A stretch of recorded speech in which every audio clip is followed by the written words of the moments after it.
To the family, to Jack and Chip and Jeff and Amy, the entire Carter family, Vice President Harris, members of the Cabinet, Leader Thune, my colleagues in Congress, and my fellow citizens. We meet in this sacred hall of self-government to honor an extraordinary man, a man who modeled the virtues of service and citizenship, as well as any other American. Surrounding us are the statues of those who gave their time, their energy, and their lives for the good of America. Before us lays a man who now joins their midst as a patriot, a veteran, a humanitarian, and the 39th President of the United States.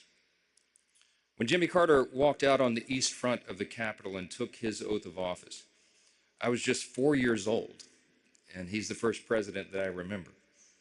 Looking back, it's obvious now to me as an adult why he captured everyone's attention. Jimmy Carter was a member of the greatest generation. He lived through the Great Depression. He did that on a farm in rural Georgia. He knew the value of a dollar, and he modeled thrift his entire life. As long as he was in office, he hated government waste. His father, an Army veteran of the World War I era, taught patriotism to his children. And eventually his son, this young man from Plains, followed his father's example of self-sacrifice, and he joined the Naval Academy in the middle of World War II. In the Army, Lieutenant Carter learned from the legendary Admiral Rickover to always do his best as he served on the first fleet of nuclear submarines. It's telling that today the USS Jimmy Carter, a top-secret attack submarine, now roams the oceans, bearing the name of the only president who served in such close quarters. President Carter's life, his selfless service, his fight against cancer, and his lasting contributions to his fellow man are all truly remarkable.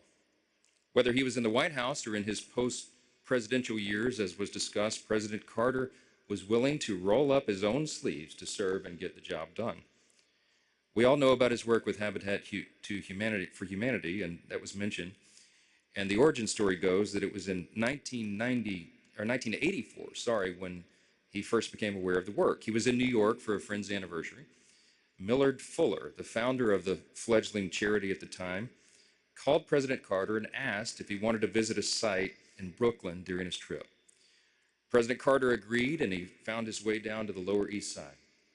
Standing on the roof of a dilapidated building, he looked out on the wealth of Wall Street to the south and to the power of Midtown Manhattan to the north.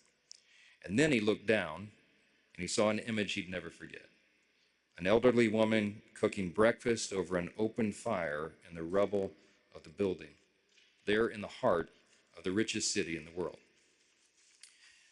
The Habitat for Humanity worker that was there with him turned to President Carter and said, if there's anything that you can do, we would take it. He said, if there's anything I can do, let me know.